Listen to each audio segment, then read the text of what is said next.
Apparemment, notre appel à la haine de nos dirigeants semble déranger certaines personnes. Apparemment, je ne suis pas trop sûr, mais apparemment, ça semble déranger certaines personnes.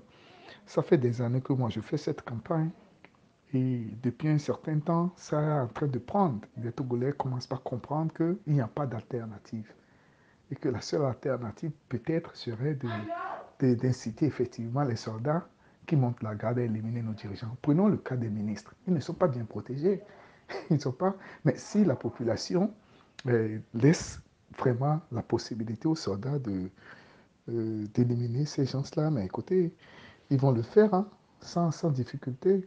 Je vous ai régulièrement rappelé ce qui s'est passé au Mali. Et ça, c'est dans tous les esprits. Nos soldats, ils ne sont pas des idiots. Ils comprennent des choses, ils lisent aussi, ils entendent. Ils entendent. Donc, par conséquent, ils souhaitent être protégés. Si nous prouvons si nous prouvons que nous pouvons les protéger, que s'ils éliminent nos dirigeants, ils seront protégés. Prenons le cas du Togo. Si nos soldats sortent et passent à l'acte, éliminent les dirigeants, certainement la France va vouloir intervenir. Alors, qu'est-ce que nous pouvons faire? Nous pouvons aller occuper l'aéroport. Nous pouvons aller occuper Hila pour empêcher les troupes françaises de rentrer au Togo. Et vous allez voir que la jeunesse civile et militaire vont réorganiser la vie politique. Ouais. Avec le consensus, la démocratie consensuelle. Il y a déjà eu un travail de Dr Paul Foucault en ce sens. Donc, c'est possible. Si hier, les Muammar Gaddafi en 69, déjà, ils ont pu prendre le pouvoir avec la jeunesse et puis ils ont transformé le pays.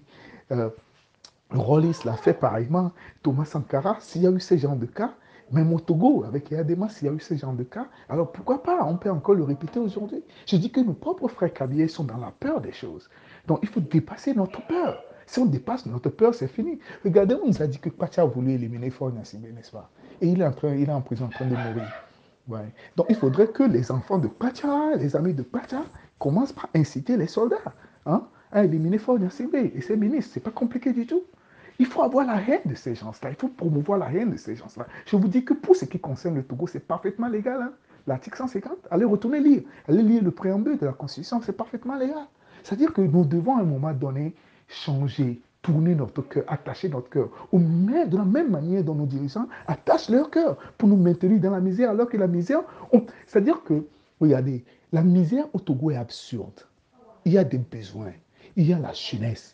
Donc, on peut construire des routes, on peut développer l'agriculture. On n'a pas besoin du dollar pour le faire. On n'a pas besoin de l'euro pour le faire. On a seulement besoin d'organiser. C'est tout. Organiser, c'est pas compliqué.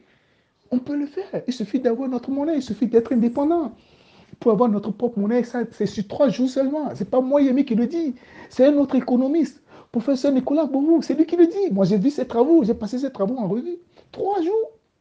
Et il faut 8 secondes pour signer la fin du franc CFA. Donc, si demain la jeunesse civile et militaire prennent le pouvoir, on signe la fin du franc CFA. On occupe l'aéroport, on occupe Hila Kondi, on empêche les troupes françaises de rentrer chez nous. On proclame notre indépendance. Et c'est fini. C'est pas compliqué. C'est pas compliqué. Donc, moi, je lance l'appel partout où je suis. Hein. C'est pas seulement sur cette plateforme, mais il faut dire que pour le moment, je suis un peu sur cette plateforme aujourd'hui, ça c'est vrai. Mais c'est pas seulement ici que je parle partout, sur ma page Facebook, je parle partout. Parce que je souhaite qu'il n'y ait pas la guerre en Afrique. Je veux qu'on soit pragmatique. Le pragmatique doit prévaloir sur l'émotion. Vous voyez? Parce on se laisse manipuler par l'Occident. Qui vient, il me donne des armes, il me dit tire sur ton frère, tu vas prendre sa place, je vais te soutenir. Ou même moi, dire à mon frère tire sur moi, dire à mon frère de tirer sur moi, il va l'aider. Et voilà, on s'entretue. Et au même moment où on s'entretue, eux, ils viennent piller nos ressources. C'est ce qui se passe au Congo, par exemple. Ouais. Il faut seulement que nous-mêmes, on se ressaisisse. Le problème, ce sont nos dirigeants. Ce sont les dirigeants qui sont le problème. Ils sont incompétents et parfois même complices des impérialistes pour maintenir le peuple dans la misère.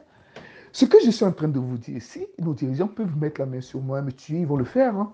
Vous comprenez que je n'ai aucun intérêt à ne pas dire ce que je suis en train de dire. Je le dirai jusqu'à ce que, mais ils tombent. Et je suis sûr qu'ils vont tomber. Que je sois vivant ou pas, eux, ils vont tomber. Parce que le peuple va le faire. Ce discours que nous sommes en train de tenir, c'est grâce à WhatsApp que nous pouvons le tenir. Et des millions de gens peuvent l'écouter. Vous voyez, ça va travailler les esprits, même les esprits de nos soldats. Posez-vous la question de savoir à qui profite la méfiance entre le peuple et l'armée. À qui ça profite? Ça profite à ceux qui pillent nos pays. Ça profite à nos dirigeants qui vivent bien et que le peuple vive dans la misère. Vous imaginez pendant 51 ans, allez dans la ville de Kara pour voir la misère. C'est là où les gens honnêtes, objectifs, ils vont dire, ah mais écoutez, ce n'est pas la faute au peuple canadien, comme on prétend le dire. C'est la faute des dirigeants. Et il y a des gens qui avaient dit, union, paix, solidarité. Regardez, il y a des gens qui n'ont pas fait l'union. Au Kara, il n'a pas fait. Il a divisé les Caraïbes plus que jamais. Il a divisé même ses propres enfants. Il a dit la paix, il n'y a pas la paix. S'il y a la paix, mais pourquoi les enfants, il y a des gens qui vont vouloir s'entretuer pour prendre le pouvoir? Il n'y a pas la paix.